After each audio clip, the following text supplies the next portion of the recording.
Em nome do Pai, do Filho e do Espírito Santo. Amém. Hoje, na história da igreja, eu vou falar um pouco sobre os santos incorruptos. E o que são esses santos incorruptos, né? Os santos incorruptos são os santos da Igreja Católica, que apesar de sua morte, eles têm seus corpos intactos, ou seja, eles continuam iguais como eles eram enquanto vivos. O corpo de um ser humano, ele demora em média 2 anos para poder se decompor, enquanto desses santos, apesar de décadas, eles continuam iguais. Existem muitos deles expostos em igrejas pela Europa, mas hoje eu vou citar somente 5 deles. O primeiro é Santo Padre Pio. Santo Padre Pio ele morreu em 1968 e ele ficou famoso pela sua devoção, né, ao Santo Rosário e pelos estigmas que ele tinha. Santo Padre Pio ele tinha os estigmas de Cristo.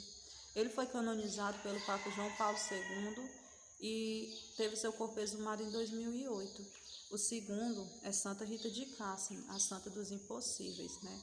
Santa Rita de Cássia ela morreu em 1457. Dizem que o rosto de Santa Rita ele está um pouco desidratado, mas dizem também que Santa Rita ela abre e fecha seus olhos e que ela se move na caixa onde está exposta. O terceiro é São João Maria Vianney, ou São Curandares, né? Um santo também muito conhecido pela Igreja Católica. São Curandares ele morreu aos 72 anos e quando ele foi enterrado com uma máscara de cera. Quando retiraram o corpo de São Curandares para fazer sua exumação, descobriram que o seu corpo estava intacto. Então decidiram retirar o coração de São João Maria Vianney e colocar em um relicário, ou seja, fizeram do coração de São João Maria Vianney uma relíquia da igreja, né?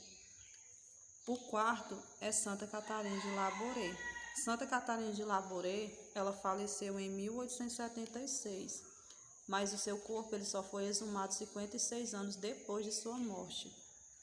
E dizem que os olhos de Santa Catarina eles continuam iguais eles eram quando ela era viva. O quinto é São Vicente de Paulo. São Vicente de Paulo, assim como Santa Catarina de Labouré, ele foi exumado 52 anos depois de sua morte. E a sua exumação foi acompanhada por 2 médicos que constataram que aquele corpo não era normal, porque o corpo dele continuava intacto. Tinha uma pequena alteração somente nos seus olhos e no seu nariz. Esses 5 santos são apenas alguns dos que eu pude citar, né, sobre os santos incorruptos. Então, se você deseja saber, pesquise, estude a história da igreja para que você possa se aprofundar cada vez mais na sua fé. Amém. Em nome do Pai, do Filho e do Espírito Santo. Amém.